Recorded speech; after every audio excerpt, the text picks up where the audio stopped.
are co-chairs of the League of Women Voters Voter Service. I will be moderating today. My husband Bruce will be one of the timers, and our other timer is Gail Braunmeyer, who had been our treasurer for about 30 years and just left us. she's still around, but not on the board. Okay, we are going to begin with the candidate. Only one candidate is here for the office of Court of Appeals. You will notice that there are 4 candidates for Court of Appeals. That's because there are 2 separate seats. So this is for the seat beginning on the 9th of February. Daria Clammer, would you please come forward?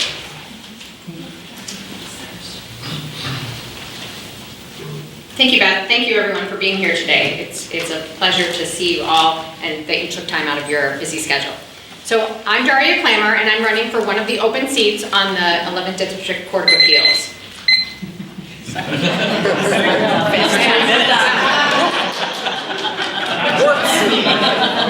better talk faster. So for many, the Court of Appeals is the last stop to see that justice is served. So you need a judge who's going to uphold the law and the Constitution and not legislate from the bench. One who has both experience and integrity. I am that candidate. I have been an attorney for more than 20 years, but 20 is just a number. I'm talking about the kind of experience that comes from helping all sorts of people tackle all sorts of problems inside and outside of the courtroom. From serving the public as an assistant prosecuting attorney, prosecuting the most serious of crimes, and from serving the community as a magistrate in municipal court, hearing and deciding cases when people bring their problems in front of me. But it's more than this great experience that makes a great judge. It's also about integrity, and I'm talking about the kind of integrity that comes from a commitment to behaving in a manner to make the community proud. I have demonstrated this integrity in my personal life. My husband and I teach our teenage children to do the right thing. I've also demonstrated this in my professional life. I treat my opposing counsel with dignity and always respect the court. As a prosecutor, I knew that it was more than just about getting convictions, but also ensuring that the system of justice was preserved. And as a magistrate, ensuring that the people who bring their cases in front of me leave knowing that they had their voices heard and that their cases were decided fairly. I have the experience and the background to be a great judge. In my race, I was fortunate enough to receive ratings from local bar associations. The Lake County Bar Association rated me highly recommended. The Portage County Bar Association rated me highly recommended. The Geauga County Bar Association highly recommended and recommended. And the Trumbull County Bar Association rated me as the preferred candidate. This is important because more than anyone, lawyers and judges know who will make a good judge and the importance of having a good judge. They know my background, they know my experience, they're familiar with my temperament, and believe that I will be fair and impartial. I've also had the pleasure of being the only candidate in my race to receive the endorsement from the Cleveland Plain Dealer and also from the Western Lake County Fraternal Order of Police. Now, you may be going to your ballot in your kitchen, at your kitchen table, by absentee, or going to the Board of Elections to vote there early, or you may go on Election Day. I ask that you choose experience and integrity and vote for Daria Clammer. Thank you.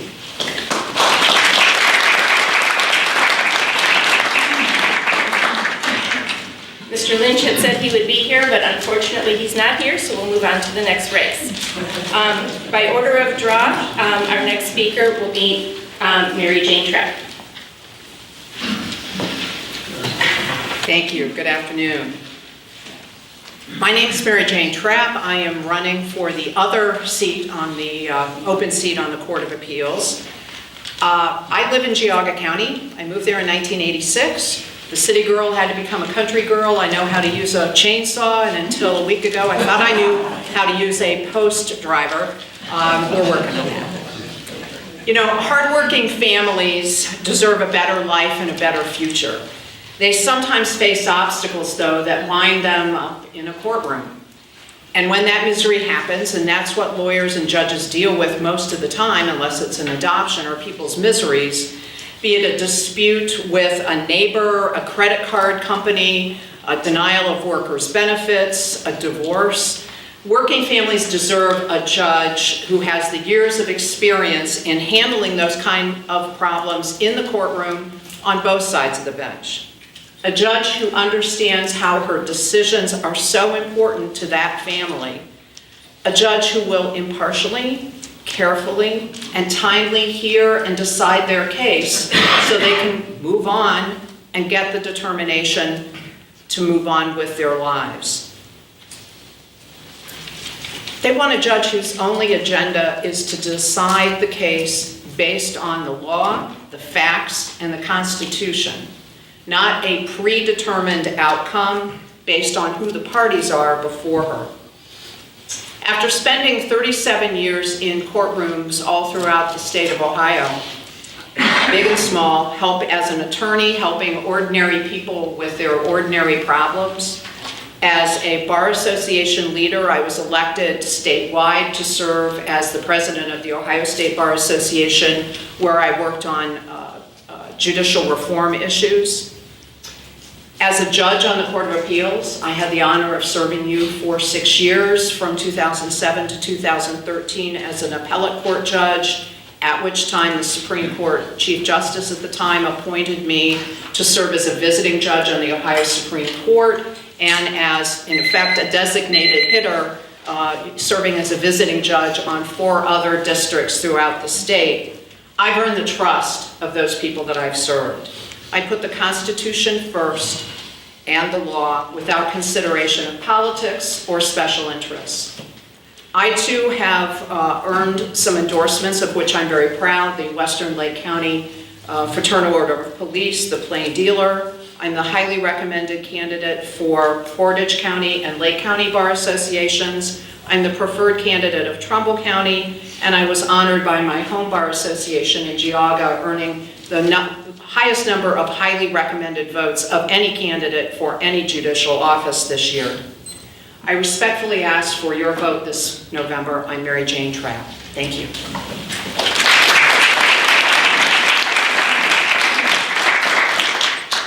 The second candidate for that office is Casey O'Brien.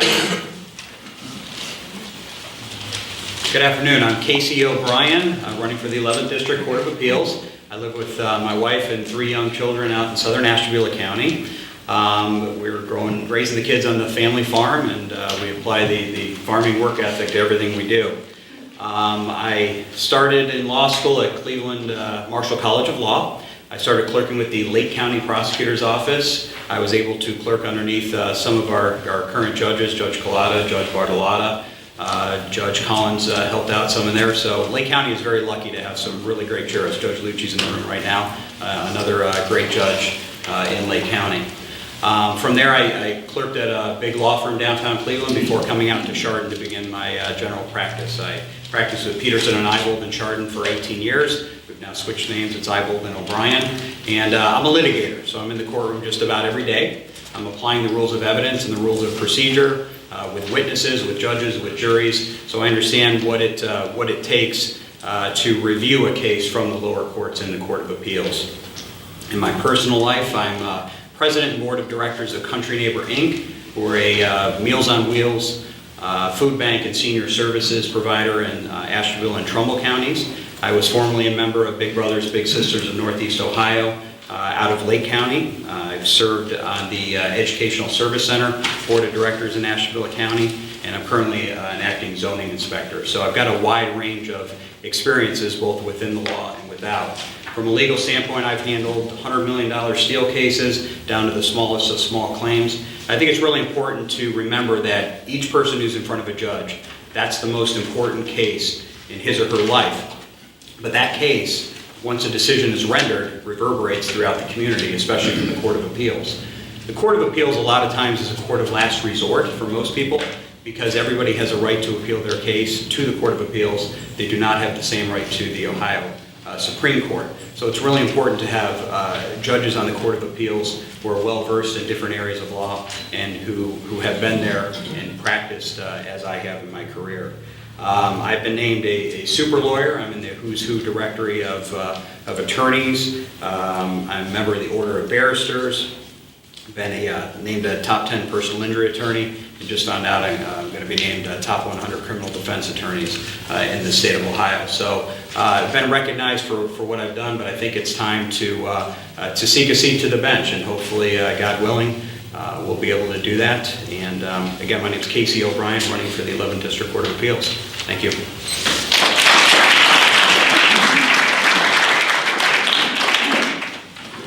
Mrs. Trapp, you have 3 more minutes for rebuttal if you'd like.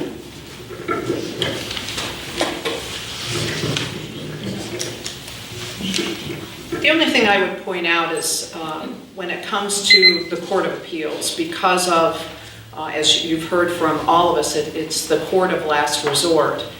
You want someone who has handled, not only as an attorney, but frankly as a judge, who's handled 500 cases. I've written over 500 opinions. I've heard over 1,000 cases. I have actually, in my private practice when I came off the bench, I have been asked by individual law firms and companies to come in and advise them on their appeals. It's just like when I went to see the hand surgeon. I want a hand surgeon that's done 1,000 surgeries, not just a handful. Thank you. And Mr. O'Brien. No, and I think it's important to recognize that the judges in most of these cases are like an umpire. So I've been a high school umpire for about 16 years, and I understand some of the best training in order to sit on that bench is to have been in the courtroom litigating those types of cases. So again, I've been cross-examining the witness, I've been applying the rules of evidence, I've been applying the rules of procedure, I've been trying to convince judges and juries to side with my client. And I think I have a really good perspective to put myself on both sides of the equation, so I can understand where each party's coming from, what the strengths and weaknesses of their cases are, but ultimately you have to render a decision. And one of the reasons I'm running for this is that I think it takes too long right now to get a decision out of the Court of Appeals. There are some cases that have been languishing for over 200 days. Not sure why, but I just don't think that's acceptable. I think you got to get in, you got to make your ruling, and you got to get out and let the chips fall where they may, because justice delayed is justice denied. Thank you.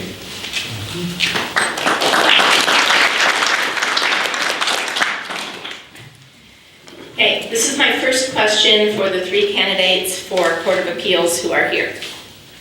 And we will begin on this end and work our way over, and then on the second question we'll go in the opposite order. What percentage of your legal experience would you estimate has been devoted to criminal law, and how much to civil law? You have 1 minute to respond.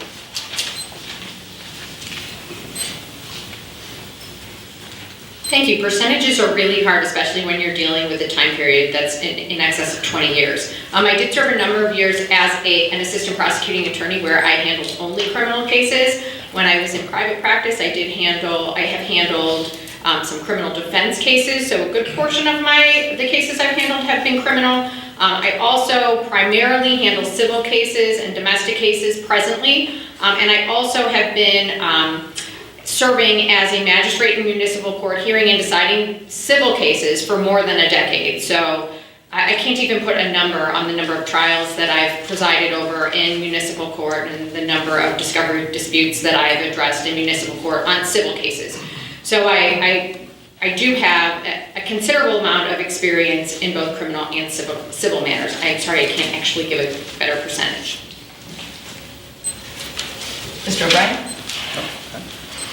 Again, really tough to nail a percentage. I would say about 50-50, and the way my case flow works is as the cases come in, that's how we handle them. I can tell you in the last 3 days, I've had 6 new cases in Chardon Municipal Court that I've just been handling back to back to back to back. And but overall, I would say it's about 50-50 criminal versus civil. Mrs. Trapp? And my experience is sort of in 3 chapters. During the first 25 years of my practice, before I went on the bench, I was doing more civil than criminal, but I was handling some felony level criminal defense work, and I was certified by the state of Ohio to defend death penalty cases.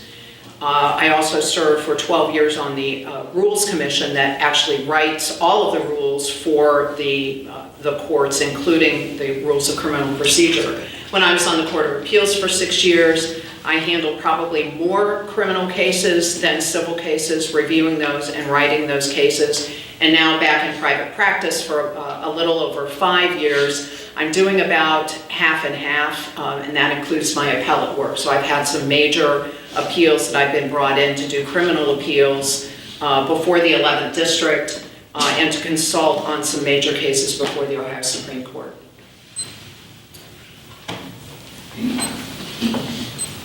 Thank you all, good answers. The second question is, how does the role of a judge in the Court of Appeals differ from that of a common pleas court judge?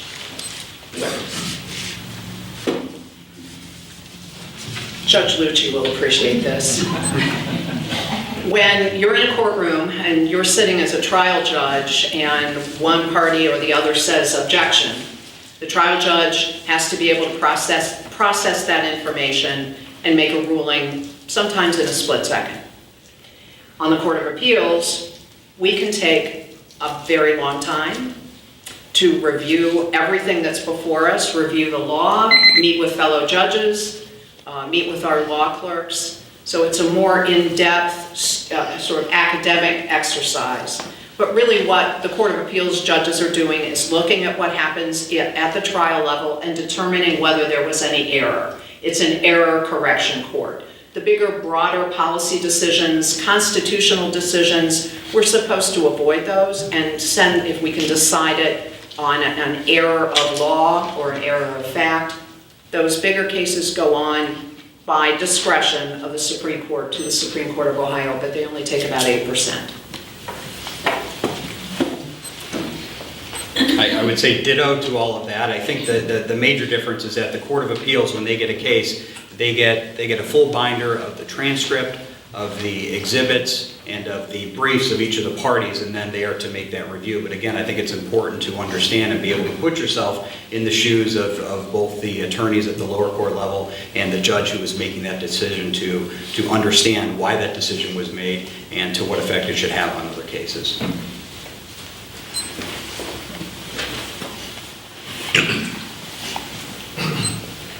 So ditto really seems to be the appropriate response, but I'll add my 2 cents in anyhow, because I'm a lawyer and that's what I do. But so the Common Pleas Court has the ability and the job of weighing the credibility of the evidence, deciding what evidence gets in, and that's a really tough job. And the Court of Appeals, when reviewing what the Common Pleas Court has done or the municipal court has done, gets to weigh the sufficiency and the weight of the evidence. So it's a different look at the evidence and doesn't have that doesn't really look at the credibility because they don't hear the testimony, observe the witnesses giving the testimony. So there's a distinction, but they're both very important jobs. Thank you. Thank you very much to all 3 of you. Okay, we're going to move on to the Court of Common Pleas. We have 2 candidates. Well, there are, again, 3 open seats in Lake County. 2 of the seats are, we have judges who are already in place running for re-election and they are unopposed.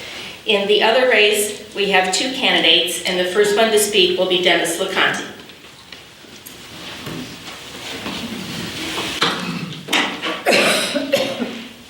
Thank you everybody for coming out today for us. It's always nice to have an audience for us to speak to. I'm Dennis LoConti. I'm a candidate for the Lake County Common Pleas Court General Division. This is a seat that Judge Richard Collins has held for a long time, and he is retiring, so it is an open seat. I'm asking the voters to allow me to fill that seat. I have over 35 years of experience as a trial attorney. About a week after the election, I will hit 36 years of doing that. I've spent my entire career representing people and businesses from all walks of life in courtrooms all across the counties of Northeast Ohio. I believe I have the broadest experience of the candidates in my race because I've handled not only felony criminal cases my whole 35 to 36 years, but civil cases also.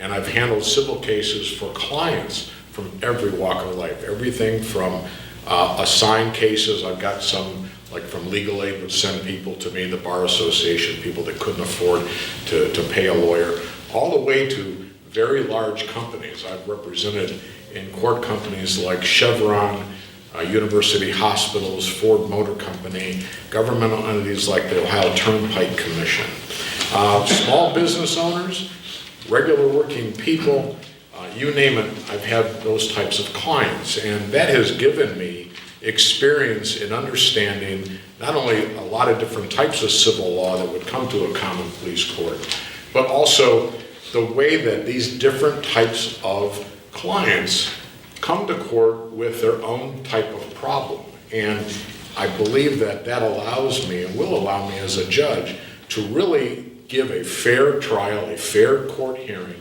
to each of these types of individuals or entities that come in front of me, because the law and the Constitution applies equally to everybody. It doesn't matter if you're a lone individual or you're a local business owner or you're a large company. We have one set of laws, and we have two constitutions, a state constitution and a federal constitution. They apply to everybody, and everybody needs to be able to come to court and understand that they are going to have a fair presentation in court.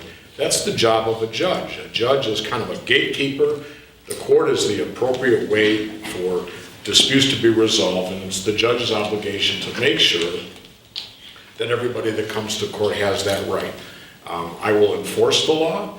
I will protect everybody's legal and constitutional rights. I won't legislate from the bench, and everybody that comes to court with me will have a fair presentation in court.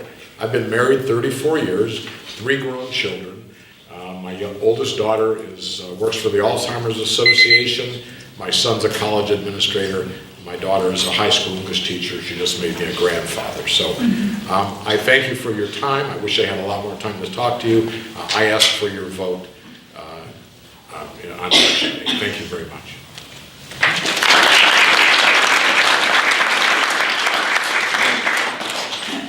Now we will hear from the second candidate for that office, and it's Pat Condon.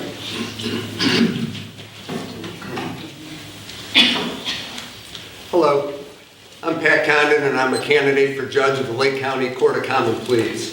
Thank you for inviting me here this afternoon. It's a little strange. I'm used to make a living talking to a jury of 12 people. Now I'm talking to a jury of about 60. So I do appreciate the interest that you've shown in coming out here today. When I go door to door and I talk to people, and when I go to meetings like this, a lot of people ask, why are you running for judge? And the answer is because I have a passion for justice. It's that passion for justice that has led me to be a career prosecutor. I've been a prosecutor for 19 years now. The role of the prosecutor is different than any other attorney in the justice system. Our ethical obligation is to do justice. It's not to just secure convictions. Other attorneys in the justice system have an ethical obligation to competently represent their clients and get their clients, hopefully, the result that they're looking for. Not the prosecutor. The prosecutor needs to do justice for everybody who's involved. So how do you do that? You do that by listening. I have to listen to the victims in a case. I have to listen to the police officers, independent witnesses, and the defense attorney if they choose to share with me what their view of the case is. And that's what would make a good judge. Someone who takes the time to listen to all the arguments before they make a decision. In Lake County, we've been blessed by having excellent judges. 7 of the 10 current judges have a background as prosecutors. And I apologize, Judge Lucci. He doesn't, but he is out being a police officer and a deputy sheriff detective, so he's not one of the 7. But the 7 include Judge O'Donnell, Judge Collada, Judge Collins, Judge Falkowski, Judge Bartolotta, Judge Lawson, and Judge Cornacchio.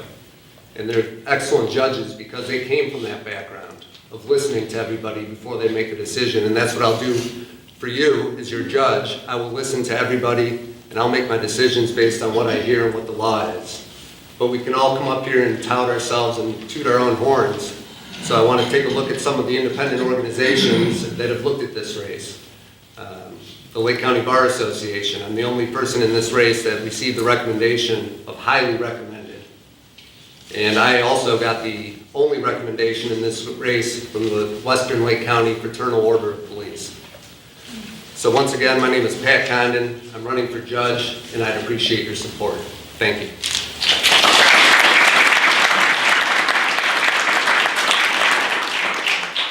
Mr. LoConti, you have 3 minutes for rebuttal. Thank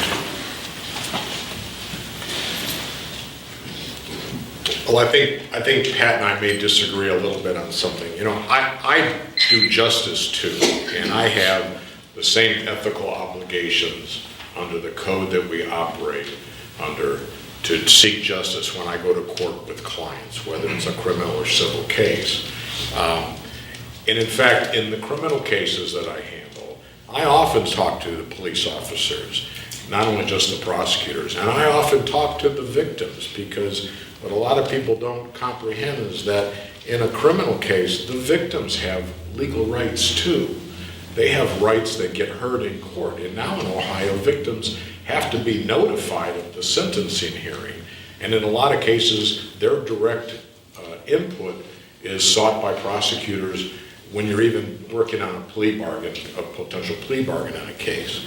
So I talk to victims about the impact that cases have had on them, because I have to approach a prosecutor and a judge and try and come to some resolution for my client that doesn't ignore what those victims have suffered. And that can be anything from, you know, a physical injury, a psychological injury, a property injury. Even in the drug cases that the courts are just overwhelmed with, you know, there's a lot of empathy for people that are drug addicted or alcohol addicted. Most of it is drugs right now.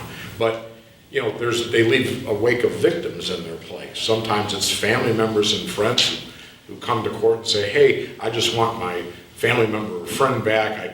I can deal with the money I lost, or the guitar that got pawned, or whatever else it might be. But you also have a second type of victim, which is a business owner or somebody that doesn't know the offender, who now has a different take on it. Hey, my car got stolen, or my house got broken into, or I'm a business owner and I'm being shoplifted out of business. You know, they get to be heard too, and they have an impact on what we do. So justice in those types of cases really requires a good lawyer to talk to more than just their client. And oftentimes I have to go back to my client and advise my client of what some of these inputs are going to be and how it's going to affect them. I do this in civil cases too, and in civil cases my obligation is to seek justice for my client, and my opponent has their own lawyer. And I'm very proud of the work that I've done. I've represented senior citizens who were seriously injured by the negligence of third parties, often and many times who tried to blame my client, or their insurance company tried to blame my client, saying, you know, they're elderly, they don't walk good, they couldn't see good, they weren't paying attention. In every one of those cases, I was successful for my client because it wasn't my client's fault. One lady had her femur snapped by a transport company, and they tried to say, oh, it was my lady's fault that her leg wasn't in the right place in the wheelchair, when in fact it was the transport person's job to do that. So I'm very proud of the work that I do. As a judge, I'll have a hat that'll be a little different, and I'll protect everybody's rights, and that's the best thing I can tell you. I will protect everybody's rights. Thank you. Mr. Condon now has 3 minutes of rebuttal as well. Thank you. We all have choices to make, and you have a choice either between now and November 6th or on November 6th who you're going to choose as your judge. Some of the choices where people have chosen me over the last few years include, as I mentioned, the Lake County Bar Association. 94% of my colleagues believe I'm qualified to be judge, and gave me the only recommendation in this race of highly recommended. The Western Lake County Fraternal Order of Police looked at this race, and they chose me as the person to endorse to be judge in this race, and I'm the only one who received their endorsement.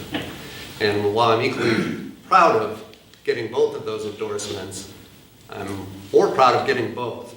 because it might not come as a surprise to you, but attorneys and cops, they don't agree on everything all the time. Sometimes they don't agree on anything.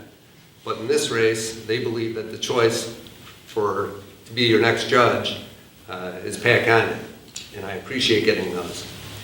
During the course of my career, the Lake County Notary Commission, it's 6 attorneys who run the Notary Commission here in Lake County. Judge Mitrovich had a choice when somebody stepped down from the committee who to put on that committee. I'm saying committee an awful lot. And he chose me, and I've been on the Lake County Notary Commission for over 10 years now.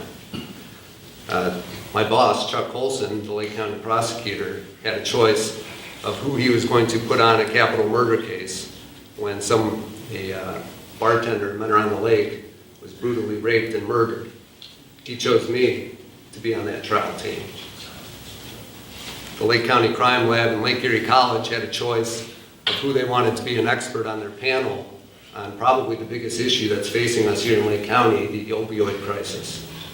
And they chose me to be on that panel to discuss the prosecution's view and the criminal justice system's view on what to do with our opiate crisis.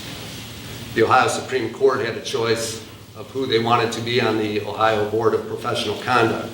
That's a board that listens to complaints made against judges and attorneys who aren't living up to their ethical responsibilities. And when they looked out, they chose me to be on the Ohio Board of Professional Conduct. Now I hesitate, like I say, I'm used to standing in front of juries, and I'm comfortable doing that because I'm talking about ideas, I'm not talking about myself. It's not comfortable to get up and talk about yourself. It's not something that I'm used to doing. So that's why I try to bring up what others have said about me through their actions. And I think when you go into that ballot box and you have an opportunity to cast your vote for judge, when you see the choices in this race, your choice will be for Pat Condon. Thank you.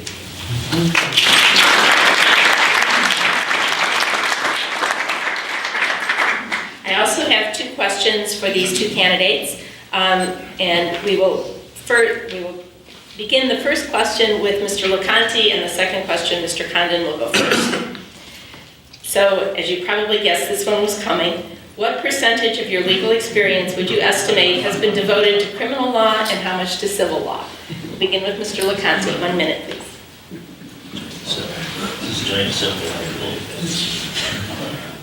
You'll love this answer. I'm going to tell you 50-50 because in the civil area, I practice in the general division, everything from personal injury to employment discrimination, business law, contract disputes of all kinds. I also practice in the domestic relations court and the probate court. So I'm going to say about 50-50 is my experience. Thank you. Thank you. Mr. Condon.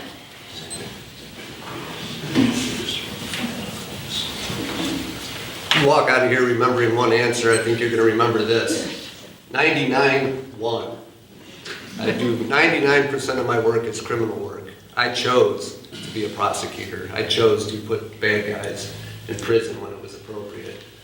There's nothing wrong with doing civil litigation. My wife, who's in the back, is a civil litigator at the largest firm here in Lake County, Dworkin and Bernstein. My father's a civil litigator. My brother's a civil litigator. I have no issues with anyone who does civil work. I chose to be a prosecutor because that's where my passion lied. But the one, and a lot of people don't know that I've actually tried a civil case to jury. And a lot of people don't know that because I actually lost. So I don't go around telling people that I tried and lost a civil case, but I do have some civil experience, but the vast majority of my work has been criminal. And just talking with Judge Collins, 70% of his time, although the criminal docket percentage is lower, 70% of his time is spent on criminal cases. So that's my experience. Thank you.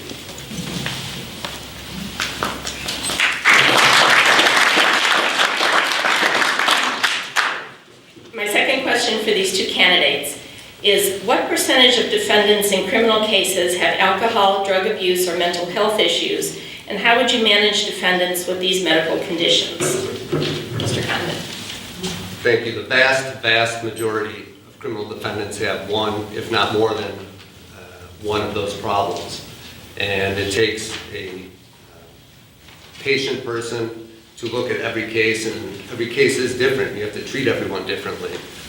Someone who just has a drug problem and is utilizing drugs and not harming anyone has to be looked at differently than someone who has a drug problem and is breaking into houses and doing burglaries and robberies. So you have to look at each case on a case-by-case basis. I know a lot of people think that the silver bullet is a mental health docket or a drug court docket. We have great judges in Lake County, like I mentioned, and they meet monthly. And if there was a need for a mental health docket or a drug docket or any other specialized docket, there would be one. In the rare case where there's a mental health case that the judges don't think they can handle, Judge Trebitz at the Mental Health Court in Mentor will take it. But otherwise, you want everyone treated fairly, and the judges in Lake County treat everyone fairly who come before them. And Mr. LoConti.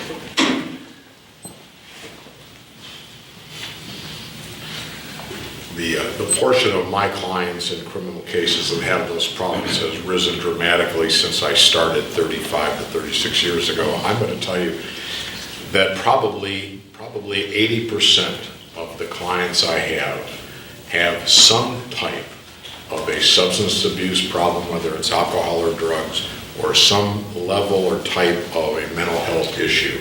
Sometimes they're minor, sometimes they're just absolutely unbearably awful. And, you know, we deal with those by starting off by having professional assessments done, by, if it's possible, getting prior records, everything from schools to medical records from prior treatment. And those assessments that are done can be everything from IQ testing to mental health assessments to determine what the current level of their problem is. Same with the drugs. You have people that might have a problem with one drug. I've had people that had 5 different drugs in their system. So it's very complicated, and it takes a lot of work to sort all of that out. So thank you.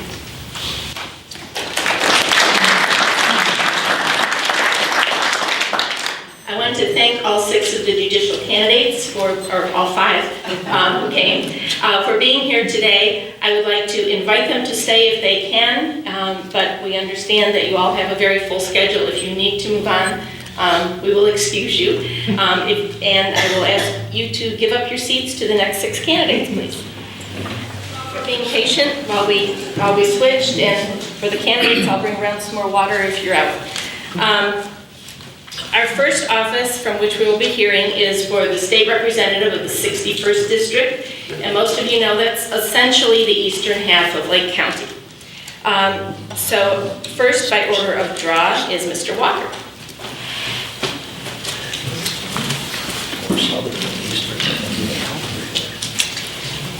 Thank you so much. Good afternoon. How's everybody today? We still awake out here? All right. Thank you for being here. My name is Rick Walker, and I have trouble with electronics, apparently. You can pull down. But I'm your candidate for Lake County District 61. If you live in Madison, Perry, Paisley Township, Leroy, Concord, Mentor, except Ward 4, Kirtland Hills, Willoughby Hills, I am your candidate. In Waco, and I am your candidate. I'm a lifelong resident of Northeast Ohio. I've been here all my life, grew up in Chardon, and then came out here. I'm a small business owner, and I'm the minority partner. The majority partner, her name is Beth Walker. We're right, she's my partner between 9 and 6 p.m. during the day, and then we're husband and wife. And I do say small business because we share an office. We sit, very close together. We share an office together, and we know technology is not going to help me. We know that, we work with people on a daily basis. I'm also a councilman in Perry Village. I'm a football official and a baseball official as well. I tell you this because these things give me tremendous negotiating skills. I'm able to sit down with couples at the table, and they're talking about redecorating their house or doing something. We can negotiate those, and we can negotiate between husband and wife and get things done. We need, and we all want, we need fair funding for our public school systems. We have gone, under this current administration, from number 5 in Ohio to number 22. We can no longer accept this. There are things we can do, and we need to send a voice down to Columbus that's going to help bring these things back. We need fair funding for our small communities. Our small communities are suffering. You know, they're getting funding cut. We need to bring this back. We can't keep going to the voters, to the people that live there and say, we need another levy, we need another levy. These things need to stop. We can't continue to accept this.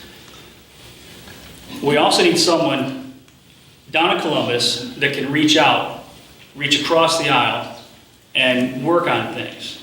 We need to negotiate with each other. I'm not going to get into it, but it's tiring listening to what's going on these days with politics. We need someone that has negotiating skills and that will do the right thing for our communities. My name is Rick Walker. Thank you for your time.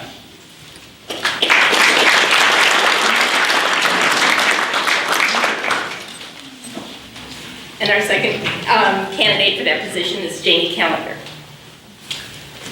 Thank you. Hello, my name is Jamie Callender. I grew up here in Concord, not just Lake County, in Brightwood, around the corner. I live now off of Hoos Road in Concord Township. And I'm proud to say I think I'm the only one in this room who's had 2 children win the frog jumping contest in Concord Community. One of them with a frog and the other was about 3 at the time and got There's still some judicial issues on that one. Maybe I'll come to one of you guys down the road. I think it's important we send someone local down to Columbus. I've been there before. I know how it works. I'm proud to say that when our education system made it to number 5 in the nation, I was serving as the House Education Chair or a member of the State Board of Education.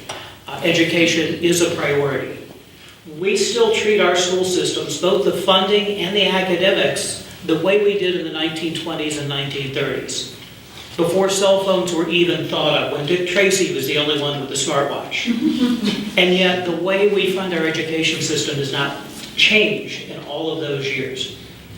We had a DeRolf decision that came out in '97 that said we unconstitutionally had an over-reliance on property tax. That over-reliance has forced our school systems to go back to the voters again and again just to keep pace with inflation. We have people in this district, all over Ohio, retirees, that are spending more now on property tax than they did on their mortgage tax and insurance when they bought their houses 30 years ago. We need to address those issues. I see I only have 30 seconds. I do want to say local government funding. No, you don't. Oh, okay. You held up at 30. Okay. Well, anyway, I do want to say that it is a pleasure running against Rick Walker. The 3 issues he talked about are issues we agree on. Working across the aisle, working to restore the local government cuts that have occurred over the last few years,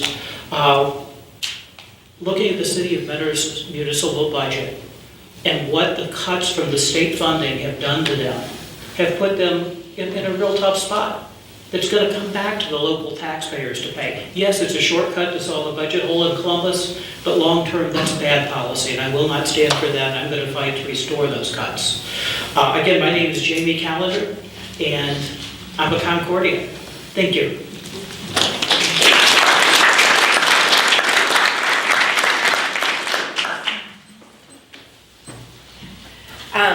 Now each of the candidates will have 3 minutes of rebuttal, beginning with Mr. Walker.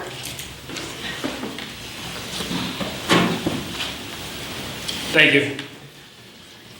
The other point I wanted to bring up was we have a serious health epidemic in this county, and ours is greater than most, which is the opioid. We as a community need to get together to try and stop this, curb it. It's not going to be easy. We need to get our leaders together, our sheriff's departments, our fire departments, which deal with this every day, community leaders like the clergy, community leaders like people in the Adams Board. Those people have specific knowledge of what might be able to be done to curb this and get rid of this epidemic. Again, what I wanted to say is I want to challenge each and every one of you here today to go out and talk to somebody. Keep talking about politics. And I know it's kind of difficult. but be positive. Tell people about the positive people that you've seen and the positive things that can happen. Tell people about the local candidates because that's where it starts. And I challenge every one of you to tell at least 5 people. Historically in Lake County, we get about a 20% voter turnout. We cannot continue to let 20% of the voting population make the decisions for all of us. We need a voice of reason in Columbus, and I would be honored to be that voice for you. Thank you.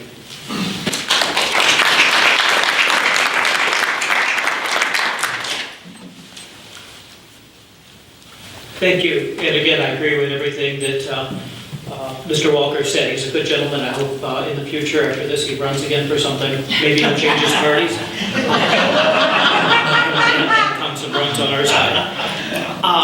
But that's the type of dialogue we need, is to talk about issues. And I want to again, congratulate him for doing that rather than taking the negative tack that we see on the national level. That's not what we need in this country. We need folks that are going to talk about real issues. We need folks that are going to roll up their sleeves when they get down to Columbus, or as a county commissioner, or as a judge, and do the right thing. Someone who's part of the community, who's living to the spirit of what our forefathers thought of public service, which is that it's something else you do in addition to your career. It's not a career. And I'm proud that both of us are in that boat. The one thing I can say, and the judges talked about this, is rather than taking our word on who to support, look at some of the organizations that have done endorsements in our race. And I'm very proud that I've been endorsed by the Ohio Chambers of Commerce, the Lake County Association of Realtors, the National Federation of Independent Businesses, the Ohio CPAs Association, the chiropractors, the pharmaceuticals, there's about a dozen others, trade industries. We've been co-endorsed by the Ohio Farm Bureau. I'll give you the plug that you were endorsed by them too. Thank you. Take a look at that. Talk to your friends and neighbors. Look at our campaign literature. And again, I'm going to speak for Mr. Walker because we get along. Call us if you have a question on the issue. Ask us after this. Talk to us. Talk to all of us here to find out where we stand, to express issues that are important to you, and to find out where we stand on those issues. My name is Jamie Callender, and I ask for your support on November 6th for state representative.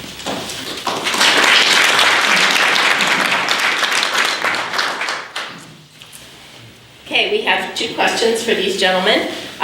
The first question, we will begin with Mr. Walker, and the second question with Mr. Callender. First question, would you vote to use some of the state's rainy day fund to help local communities and schools?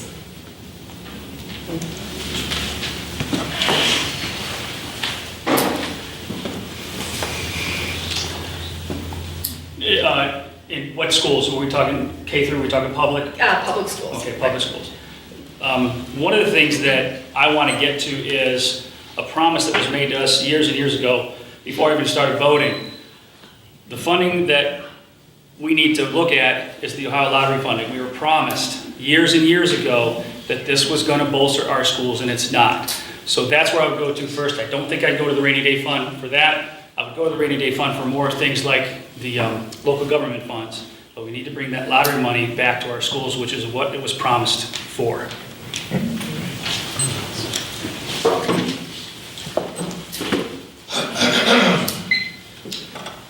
Thank you. That's almost a 2-part question. Because one is, do we want to find more state funds from the general revenue fund or other sources for our local communities and our schools? And I think the answer is an absolute yes. I'm a conservative, fiscally conservative person.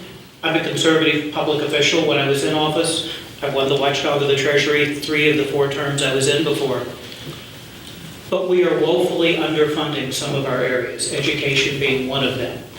And quite frankly, the state has stolen from the local government fund in the last 4 years, and we need to restore those funds. I don't believe that should be done through the rainy day fund, though. The rainy day fund is excessive taxes that have been collected over expenditures. That is the taxpayers' money.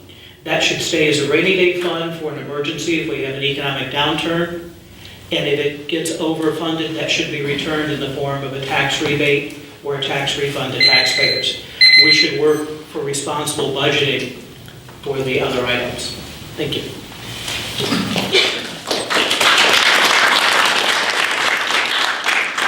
My second question for these gentlemen is, what laws, if any, would you propose or support regarding the opioid epidemic? Mr. Callender first this time. Okay, I'm not going to touch issue 1. It's controversial enough. But I will tell you there are some elements in that make a lot of sense. First of all, one of the problems with issue 1, and one of the things that we need to concentrate on legislatively, is giving the judges more discretion to work with cases, more discretion on sentencing, on charging, on convictions. Back in the 90s, we created an F5, a felony 5 level, to deal with certain offenses that we didn't want to harm individuals long-term the way a felony record did. We need to get creative with that. But we need to send most of the authority to work on this issue back to the local communities who know the individuals involved. There are people that are carrying drugs that are criminals and should go to jail. They are dealing drugs, they are bringing others into it, but there are also many, many friends and family members, good people who need to be treated like good people who have an illness. We need to make sure that the local communities have the tool to treat them as such.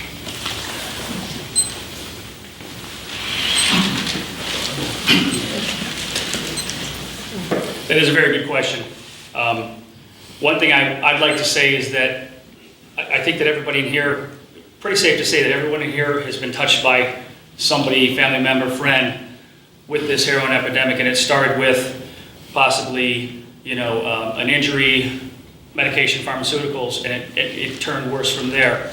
I say that because not all people using drugs are junkies. What I would do legislatively is bring funding to local safety forces like the police and the emergency services so that they can get task forced together to find the manufacturers and distributors and shut them down. Get the drugs out, keep the drugs away, and that might be able to help.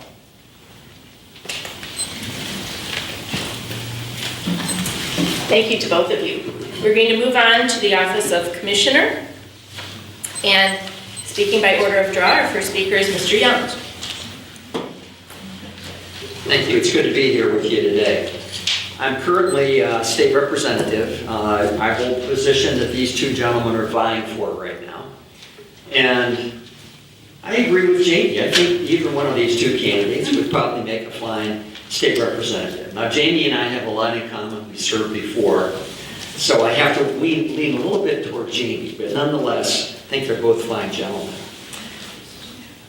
I've been endorsed by the Lake Geauga and Realtors Association. I think that's the only major private sector endorsement in my race right now. A couple things I've done in Columbus. I started in 2011, and in 2011 we had an $8 billion budget shortfall. I'm really proud of the fact that we balanced the state budget without increasing taxes. Over this last 8-year period, I served as the chair of the State Economic Development Committee. And in that position, we do a lot of work with tax reduction, job training, more funding for various types of programs that really help kids learn skills they need that upon graduation, they can go directly to work in vocations like advanced manufacturing. We have a plethora of right here in Lake County. Because of the tax reduction we were able to do in Columbus, Lake County now has $50 million more in their pockets, taxpayers, $50 million more than they had when I took office. Now I have to draw some contrasts. I'm the challenger in this race.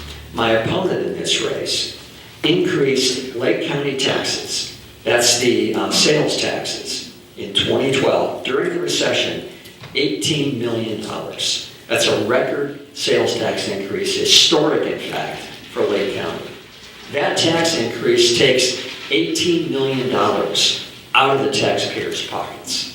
It's the worst thing you can do because that kills families. It kills homeowners. It kills people that want to send their kids to college. It's a horrible thing to do. During a recession, when people are struggling just to make ends meet, to increase their taxes, is absolutely unacceptable. And I've resisted tax increases of that sort since I went to Columbus. Another thing I worked hard on was keeping Steris, Metal Seal, Cleveland Construction here in Lake County. When they were considering leaving, I approached them and asked what I could do. I took them down to Columbus, introduced them to Jobs Ohio. We came up with a package that kept them in Lake County.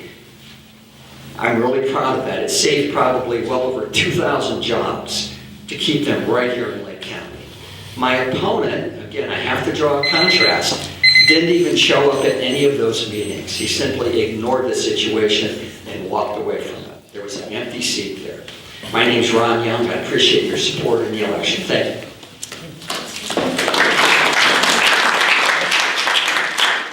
Our second candidate for running for commissioner is Dan Troy. Thank you. Thank you for the opportunity to be here. I've been proud to represent Concord Township for a long time, 14 years in the state legislature and almost 20 years as your county commissioner. I'm not looking for another job. I'm looking to keep the job I'm currently in, which I think I performed fairly well in.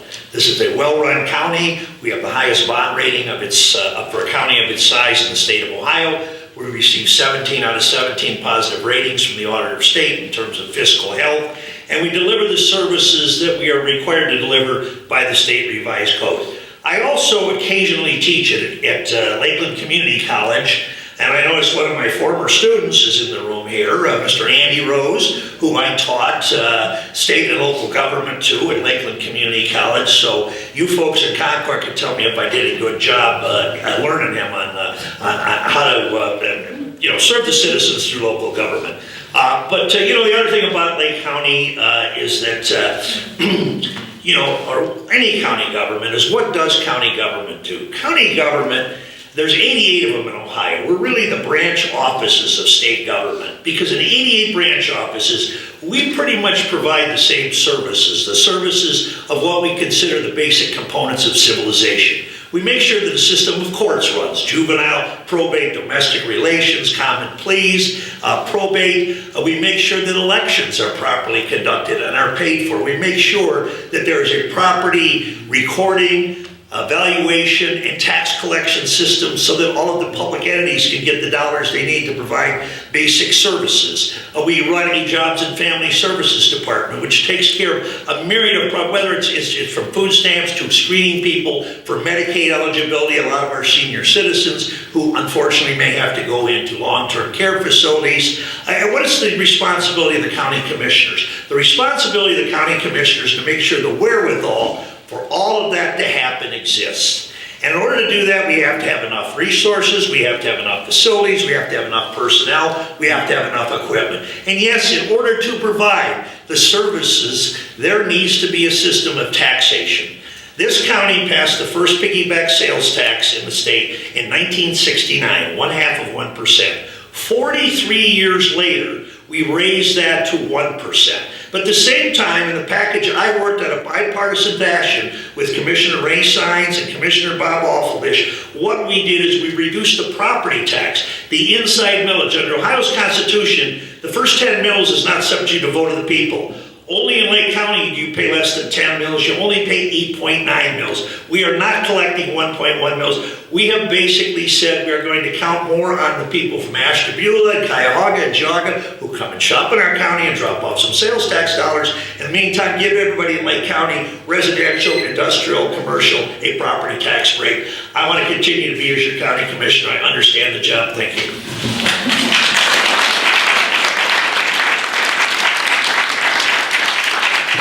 Young has 3 minutes for rebuttal. Thank you. Well, certainly I agree. You need to do the job. You need to deliver services, and I certainly wouldn't change any of that. We continue to fund the services we have currently, maybe even increase some of them where necessary. But that's the basic job. That's what's required in the Ohio Revised Code. That's where the job starts. It's not where the job ends. We need to stay in touch with the private sector.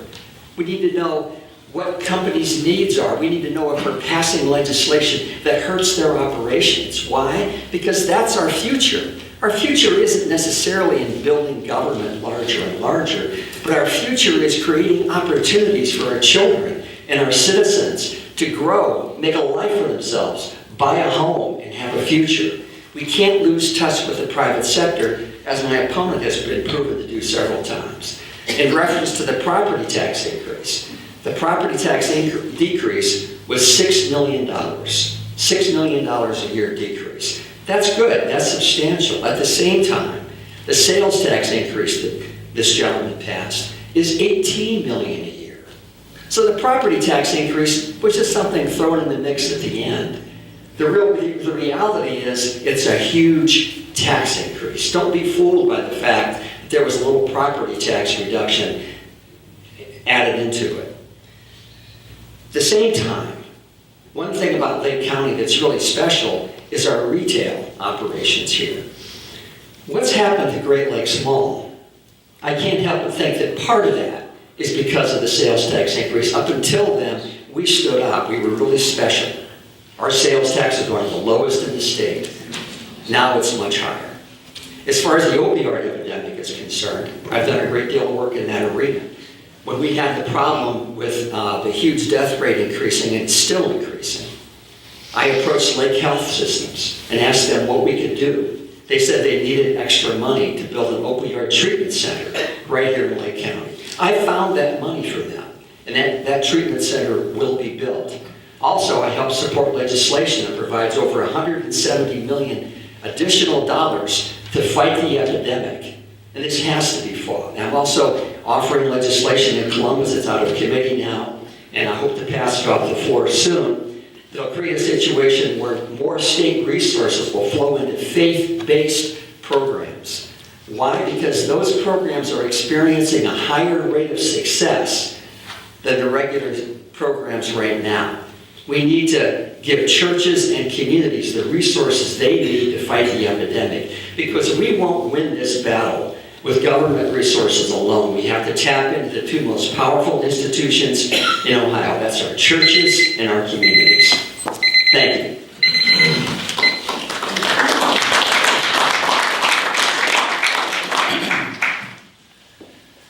Well, we want to talk about taxes. We want to talk about the $11 million, I guess. Yeah, it was an $18 million sales tax increase, probably which about $6 or $7 million of it is paid by people who don't live in Lake County but shop and eat in our restaurants here. God bless them for coming here and helping finance our county government. But again, everything that county government does is mandated by state statute. We are creatures of statute. We are required to do these. We are required to provide services for neglected and abused children, which is really becoming a problem with this opioid epidemic. Yet this state in Ohio, is 50th out of the 50 states in what we spend per capita on services for abused and neglected children. We're getting beat by Mississippi. That's not good. We are 49th of 50 states in what we spend on adult protective services, which is a real growing need in this county. As this county ages, seniors are more subject to scams, financial abuse, etc. And we have had to use the senior citizens levy money that you folks have graciously given us with an increase last year, because the state has dropped the ball. And with that, we've been able to really roll out an advanced adult protective services unit to address some of these issues. We've just recently worked with Judge Bartolotta to roll out a guardianship program, a volunteer guardianship program, because we know as we all get older, and I'm a senior citizen, sometimes we don't think as well as we did previously, and sometimes we might need some help on these things. When I was in the legislature, 75% of the funding for places like Deepwood, our developmentally disabled program, or our Adams board, was coming from the state of Ohio, and 25% from local taxpayers. That has been flipped now. 75% of the dollars are coming from local taxpayers and only 25% from the state. But we still have to provide these services. And obviously, we can sit there and say, I cut your taxes, but $42 million was taken out of Lake County in these local government fund cuts. This is money that pays your police, your sheriff's department, your fire departments, various services out there. That money was taken out in these local government fund cuts. Almost $11 million left Lake County Public Schools to fund this electronic classroom of the future, which has turned into one heck of a scandal in Columbus and all that. So, we didn't really balance the budget. We balanced it, but we balanced it on the back of local governments and public service entities throughout this state. So I think what we need to do is what I've always been able to do with people like Ray Sines and others. I'm president of my state association of county commissioners. It's a 75% Republican membership, but they elect me because they know that I will reach across the aisle. I will work on compromise, reaching common ground, reaching consensus to take sure that the services of civilization continue to be delivered. Thank you.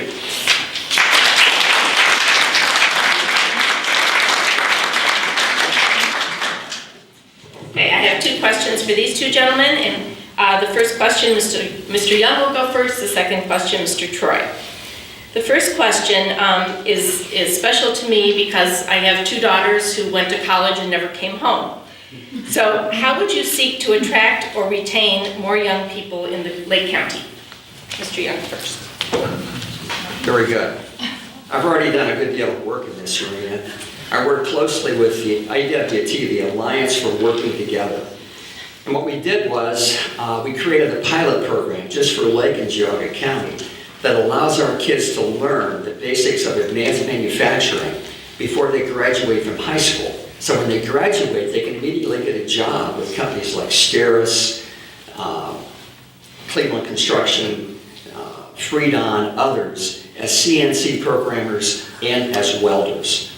We funded the program, we created the program, and I'm told it's doing very well by all the companies involved. I have to go back and say something about that study that my opponent referenced in reference to children's services. The reality is Ohio is 5th in the country in overall funding for children's services. The study he referenced is totally imbalanced and very biased. For instance, it doesn't take into account the fact we pay the Medicaid match for children's services. Thank you.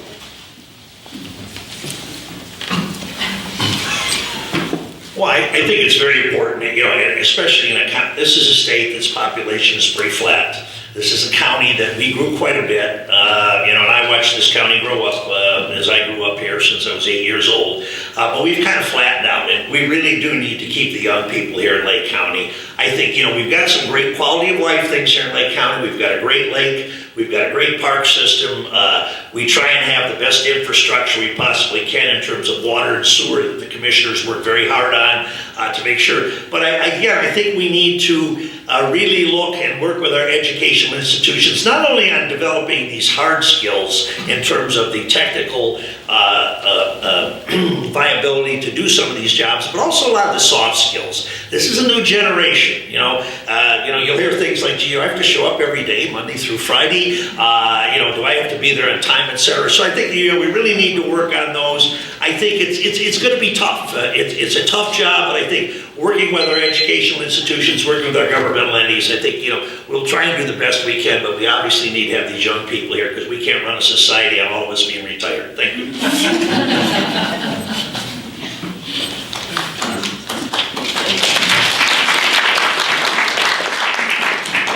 Question, and I know this will be difficult in 1 minute, but describe your understanding of the role of a county commissioner. Mr. Troy.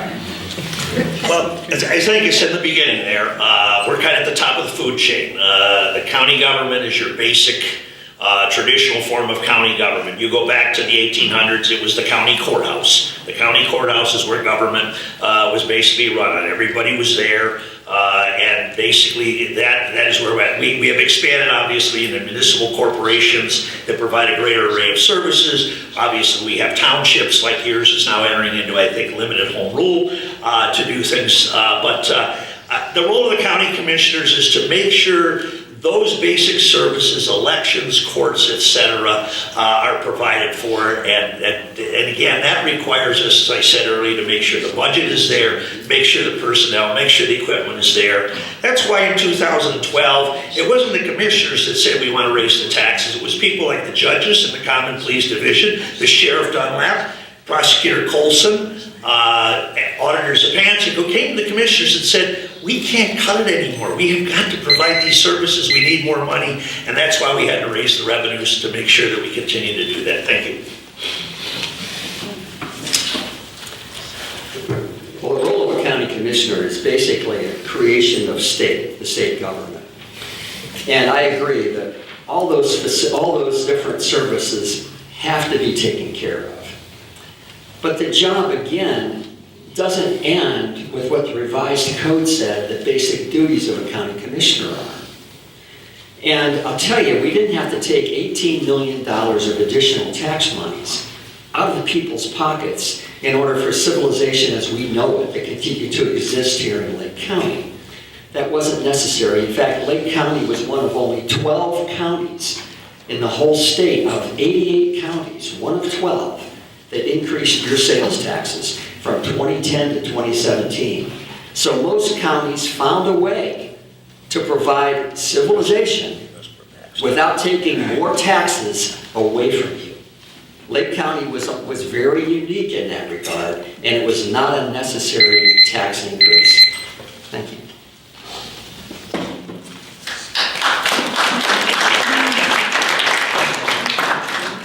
Okay, we're going to move on to the office of County Auditor. And our first speaker, got the wrong page, will be Mr. Zapancic.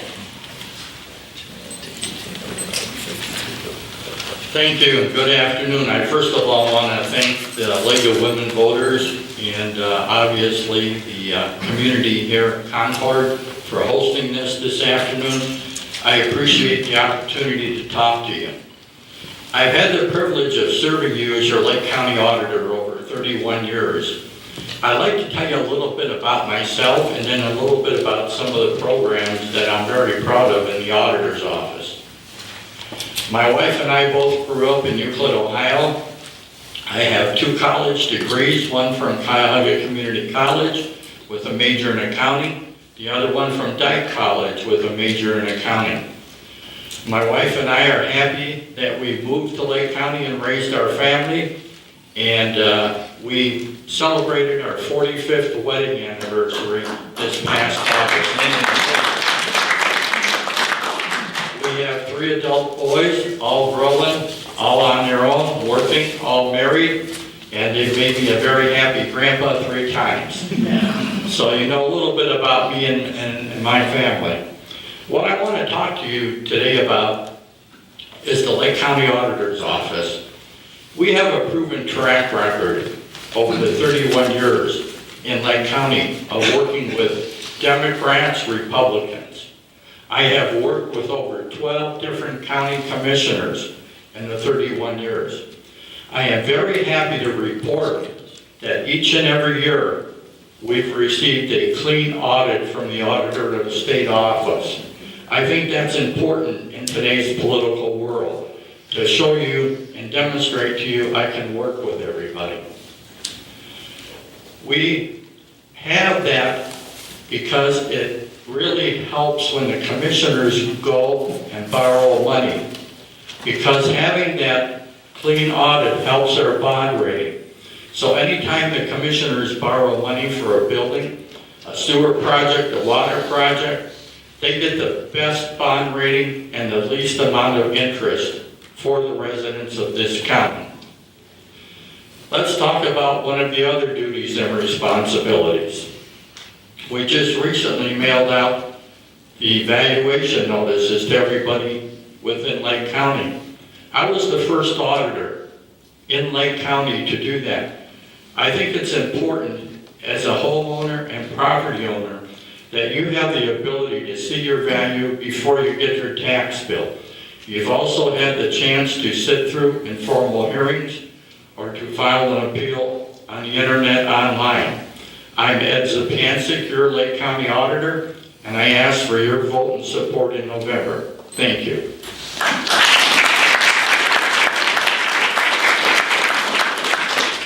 Our second candidate for the office is Mr. Schreiber.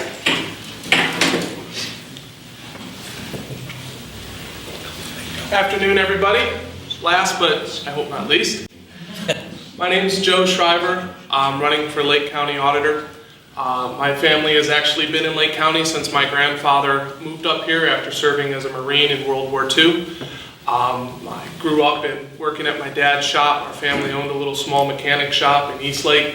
Being a little boy, working on cars, changing oil, putting them in. My family has always tried to do what we can for our community. We never had much. Grew up in just a typical working class environment. My mom, she was a CDC dialysis technician. My father donated whatever money he could to the FOP. I volunteer my time at the United Way, Lake County, in the Lake County Farm Bureau. Because Lake County is in our blood, and our family's always done what we can to serve and help everyone, regardless of who you are. White, black, Republican, Democrat, doesn't matter who you voted for in the last election, and we never identified ourselves as such. My father voted for Donald Trump, I did not. But at the end of the day, we're all family. And we operate on the mentality that I am my brother's keeper, and that everyone in Lake County here matters. I grew up having hard work instilled in me. I was the first one in my family to graduate from college. I earned 3 degrees. I graduated with honors. I've been spending the last 7 years working in the private sector, managing hundreds of accounts and totaling millions of dollars. And I've seen during that time that no matter who we seem to vote for, which party seems to win an election, that we never seem to get further ahead. I just, 2 years ago, a friend of mine, he lost his daughter to the opioid epidemic. He buried her on Christmas Eve. And I have 3 small children of my own. My wife just gave birth to twins 7 months ago, and I have a 3-year-old. And I looked around and I see the company that I work for. Every year that I've worked my butt off to help build that company up. But at the same time, I see Lake County falling more and more behind. Now, I'm not here to point fingers. I'm not here to say whose fault it is. Okay? It's not about me. It's not about Ed. It's about you. How can we help you? Now, the auditor's office is one that I think, if elected, we can put in immediate results, okay? And it's not just about, to Ron Young's point, it's not just about what's stated in the ORC, okay? I cannot lower your taxes. But what I can do is go down to Columbus, advocate for you for something called the homestead tax exemption. 2013, there was a spending bill that put a cap on it at $30,000. Okay, it used to be where you were a retired senior citizen, 65 and older, okay, you got a tax credit on your homes. Okay, everyone, doesn't matter.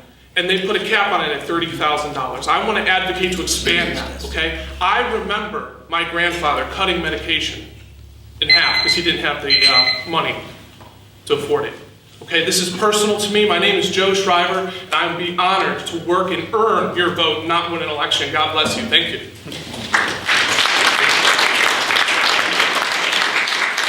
Mr. Pancic has 3 minutes rebuttal. Thank you. I'm a senior citizen also, and I think it's very important that we look at our seniors and our population here in Lake County. I agree that we need to do something regarding taxation in the state of Ohio. Unfortunately, as auditor, I can lobby for this, but unfortunately, I'm part of the executive branch of government. I only administer the laws as they exist on the books. We in the Auditors Association have gone down many times, and there's interest in changing the homestead exemption. There's at least 6 bills that's introduced every time within the legislature. Most of them don't go anyplace. The DeRolf case that was referred to here earlier regarding school funding was made by the Supreme Court in the state of Ohio 20 years ago. Every legislature since then has sort of kicked the can down the road and has done nothing to solve that problem. We need people in the legislature, we need people in the government that are going to do something to help everybody, our school children, our senior citizens, and we need to look for people with vision within this county. As auditor, again, I have a proven track record. I've worked with different people within the county commissioner's office, over 12 different elected officials over that period of time, with different treasurers, with different reporters.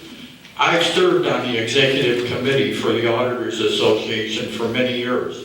I've testified down in Columbus regarding deregulation and other bills that were introduced. Again, look at the auditor's office, look at the job and performance that we have done, and look at it as the executive branch of government here in Lake County. I'm Ed Zapancic. I appreciate your support and ask for your vote in November. Thank you.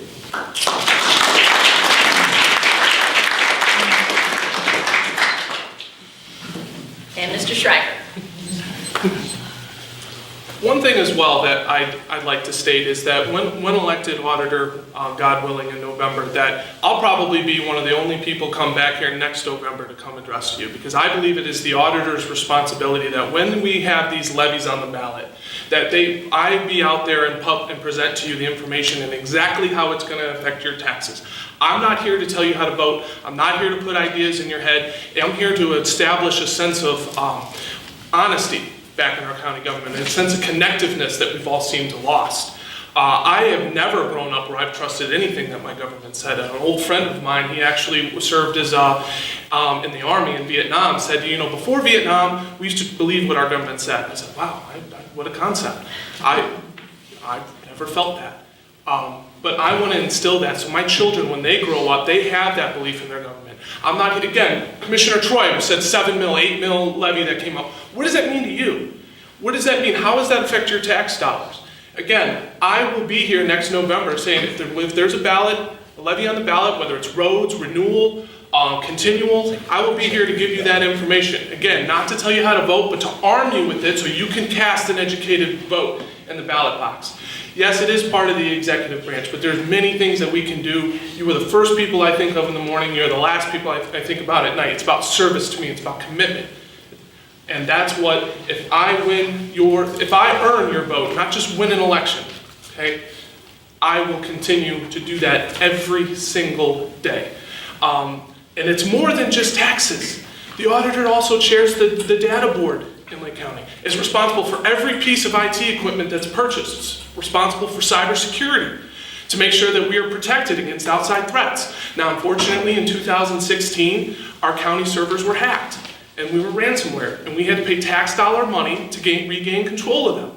Okay? In the private sector, I'm responsible for things such as that as well. I hold multiple responsibilities for managing accounts, working with our IT department, working with marketing and underwriting, and I bring that private sector experience, that proactiveness, that urgency, I want to bring that into our county government to make sure that in 2016, what happened in 16 doesn't happen again. Okay, as the chair of the data board. Revisions, when you want to file an appeal based on your homes, if at the end of the day we still don't agree with what your home value should be, I want to make sure that we're holding non-traditional hours. So you can come in because you work for a living. You're working people. You don't have time, during the week to come up there. We need to make sure that we're there late at night, during the weekend, that we are here for you. It should be about you. It's not about me. It's not about anybody else up here. Okay? It doesn't matter what party you voted for. Let's, at the end of the day, we're all Lake Countyans. Okay? We're all Americans. We all want best for our children, and we all want a better future for ourselves. And that is what's important to me. I read a newspaper article the other day in the News Herald that said, Democrat challenges for auditing. I'm not a party man, I'm a family man. I come from a working class family. That's who I am, that's who I look to protect from this day till our good God calls me home. Thank you very much, God bless you.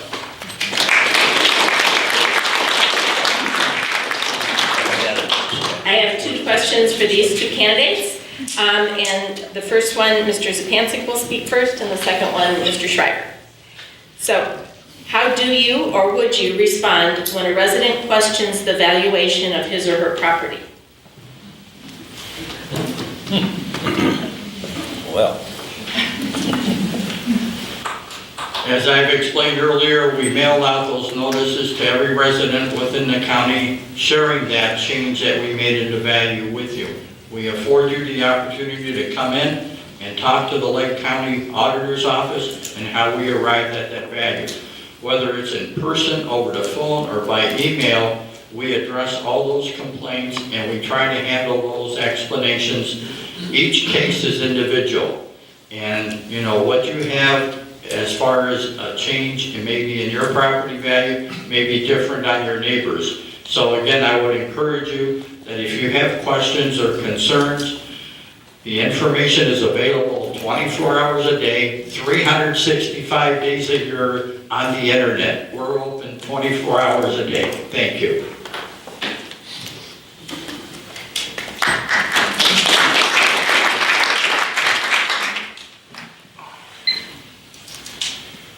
Well, currently, right now, I would state that we use an out-of-state vendor called Tyler Technologies. It's a Texas-based company, so our tax dollars are not just going out of county, they're going out of state to do property evaluations currently for us. So I'd like to do an immediate review of that vendor to make sure that they intimately know our housing market and that we are getting fair value for our house. Again, like I said, at the end of the day, it's about presenting facts to you. I will not make promises to you I can't keep. I'm not here to instill some delusions of grandeur or try to make myself look bad or good and make someone else look bad. The auditor chairs the board of revisions. So it's about making sure that you are creating an openness into the office. Coming in, sit you down no matter who you are, spending the one-on-one time to make sure that you have all the paperwork you need and all your I's are dotted and T's are crossed and you get a fair hearing. I can't promise you that at the end of that hearing that you're going to hear what you want. But I will promise you that the process will be fair, you will have all the information that you need, and you will be taken care of. Thank you.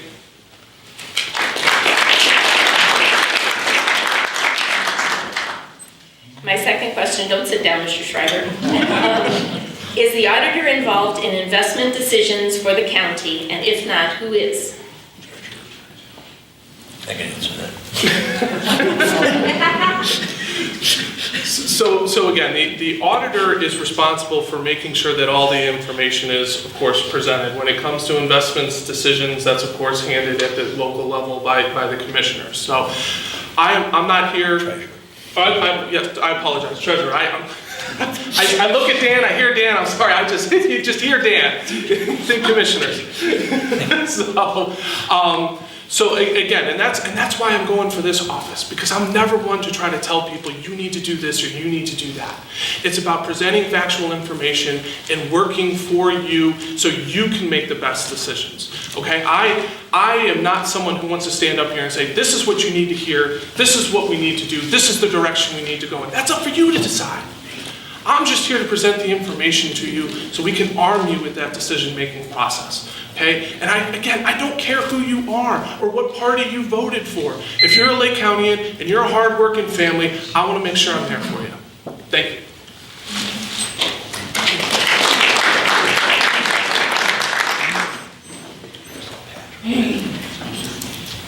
The Lake County Treasurer is the one that's responsible for the investments within the county. Just so you understand, the auditor keeps the books for the county. The treasurer is more like the bank, okay? In other words, they take the money in, okay, and they deposit those funds. They invest the money within the county. The auditor's office disperses the money, whether it's through payroll, paying our vendors. Those are things that we do, and we do distribute the taxes to all the communities within the county. So there is a separation of duties and responsibilities between the two offices. As far as Tyler's concerned, Tyler is a Texas company, but do you know there was an RFP that was put out to the companies to bid on this project? And Tyler was the least expensive. Oh, by the way, they have an appraisal office in Ohio, in Moraine, Ohio, which is near Dayton. Thank you. Ed Zapancic, I ask for your vote this November.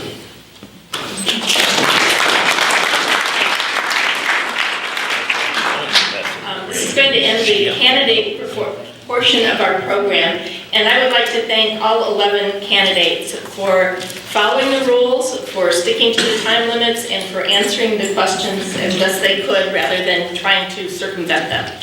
So thank you very much, and at this point I'm going to have the speakers for issues come forward, please. So I have Speaker for and against issue 1. First, we will take the pro position, and I have Bashara Addison speaking pro. She will have 3 minutes to give you her point of view. Thank you. Thank you so much for having me here today. So again, my name is Bashara Addison, and I work for a nonprofit in Cleveland, Ohio, and live in Shaker Heights. And my organization decided to get involved with issue 1 because of the dramatic positive impact it would have on about a third of the individuals that we serve. So issue 1, the goals behind issue 1 are to reduce prison population, direct resources towards drug treatment, and also treat addiction as a public health issue and not a criminal one. And we believe issue 1 will do that in 4 ways. The first is that it will increase earned time credit for those participating in evidence-based programming while in prison, allowing them to earn time off of their sentence. The second is it will reclassify felony 4 and 5 drug possession offenses as misdemeanors.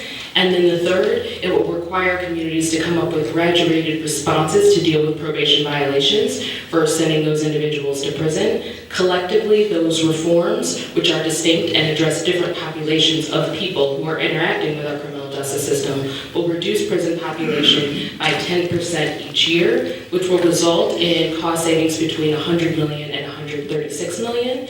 Those cost savings must be redirected to our communities for drug treatment. 70% of the cost savings would go towards drug treatment and recovery programs, 15% for survivors of crime, and another 15% for reentry-related programming like drug courts. And so together, we are hoping that we will be able to reduce prison population, but also make sure that our communities have the resources to deal with addiction in their communities. Thank you.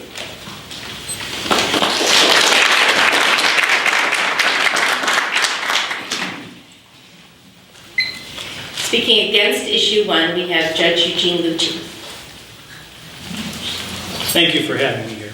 My name is Eugene Lucci. I'm a judge of the Lake County Court of Common Pleas. I'm the senior judge there, and I'm here to urge you to vote no on issue 1. State issue 1 is a proposed amendment to the Ohio Constitution on the ballot, which promises to save money, improve public safety by 1, reducing prison sentences for violent and nonviolent felons and drug users. 2, reducing penalties for drug possession to a misdemeanor with no jail possible until the 3rd offense within 24 months. 3, requiring any available savings to be applied to state-administered rehabilitation programs. And 4, requiring probation violations for all crimes to be handled without any prison or jail. Issue 1 doesn't merely deal with drug users. It applies to all felony offenders, even those without drug problems, except for murderers and rapists. There'll be no savings, as promised, and it will likely cost more money. When they put this on the ballot, they did not do a fiscal analysis. The fiscal analysis was completed October 10th. The Ohio prison system has about 50,000 inmates, while 100% of the rated capacity is 37,000. Even if all 10,000 violent and nonviolent felons and drug users are released, it'll still be at over 100% capacity. No prison closures, no officer layoffs. The Office of Budget and Management, which completed the study, concluded there'll be no savings. Likely it will cost tens of millions of dollars. State issue 1 isn't going to improve public safety, it will endanger it. It lets out of prison 10,000 felons, only 2,800 of which are low-level drug users. The rest are burglars, robbers, kidnappers, assailants, manslaughters, gangsters, and thieves. Users will have no pressure or incentive to turn on their dealers. The cartels and traffickers will feel safer because their customers can't go to prison or jail. Issue 1 protects possession up to 19 grams of fentanyl, which can kill 10,000 human beings, and ecstasy, which is a date rape drug not even associated with addiction. Drug-addicted persons will not be rehabilitated. They don't suggest anything in here, anything other than we're already doing. There's nothing mandated about that. And it's all enshrined in the Constitution. Not one word can be changed without extreme difficulty, securing hundreds of thousands of valid signatures for the petition and putting it to a statewide vote. The 3 out-of-state billionaires that funded this aren't going to be around when we need to change one word and tweak it. They're going to leave us to wallow in our mistake. Thank you.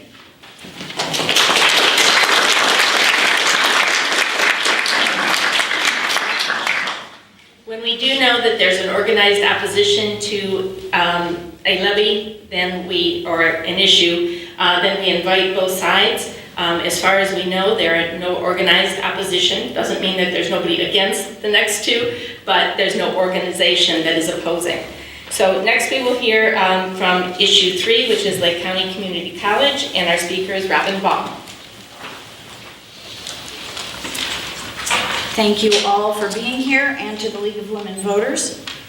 As a Lakeland alumnus and a big believer in quality education for all, I am asking you to vote for issue 3 on the November 6th ballot to support the second phase of needed facility updates to Lakeland's 50-year-old campus. Thousands of Northeast Ohio residents come to Lakeland every year to shape their futures. 1 in 3 of our high school students choose Lakeland for college because it delivers an affordable, high-quality education, and I'm testament to that as well.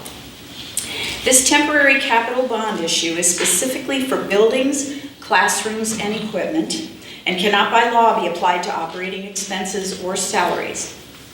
This phase of updates is focused on the applied engineering and manufacturing facilities and programs, which must be updated to provide the skills students will need to be job ready today. AWT was mentioned in the course of the speeches. This is something that would enhance those programs. The bond issue will also help fund campus safety and access improvements for differently abled students. Every dollar invested in Lakeland Community College comes back to the community tenfold. The state of Ohio believes this. It has already contributed $4.3 million in capital dollars to this project, and we are asked to pass this .4 mil bond issue to support this critical effort with them. Lakeland has been an excellent steward of the funds it has been given. The newly updated Health Technologies building, which was built with a 2015 bond issue, state capital appropriations, and specialty awards, will finish on time and within budget.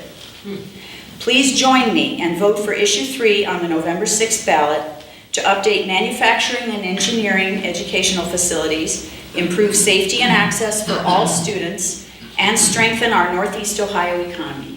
Thank you.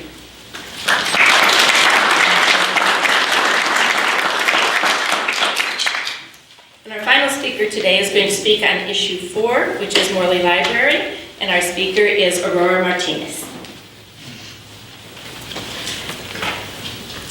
Thank you, and thank you to Concord Township and to the League of Women Voters for this opportunity.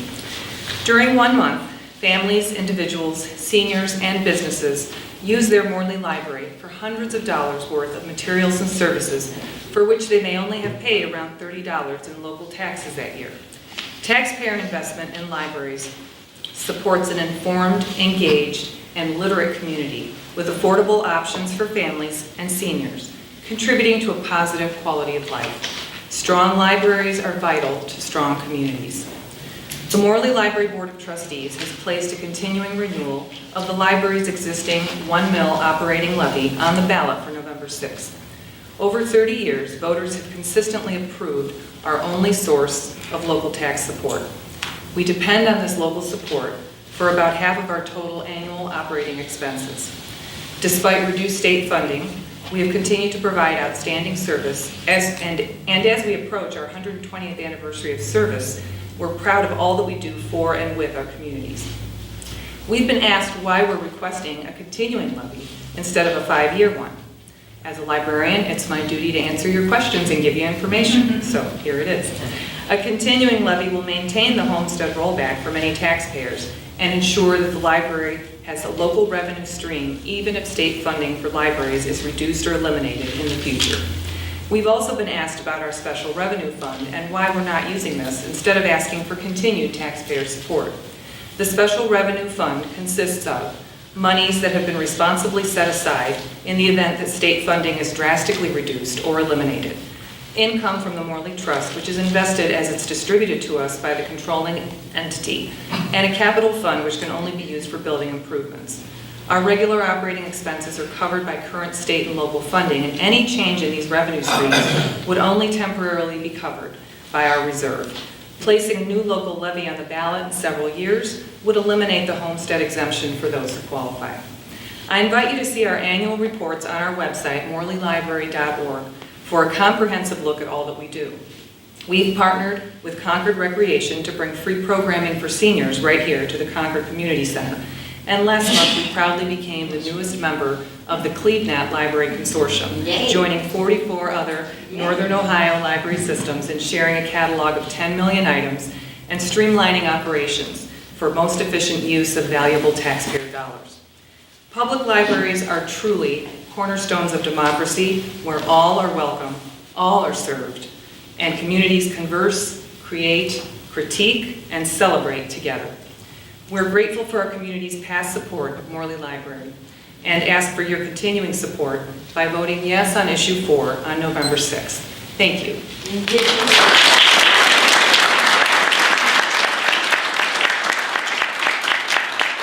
Now it's my turn to say thank you. I thank Deborah Esker and her staff here at Concord Township Community Center. They always do a wonderful job of organizing, so I just have to come in and moderate, and I don't have to do much else. And I appreciate their support. I thank Rich, and I'm not going to pronounce your name right, Grovrash, for videotaping and making this available to people via the local channel.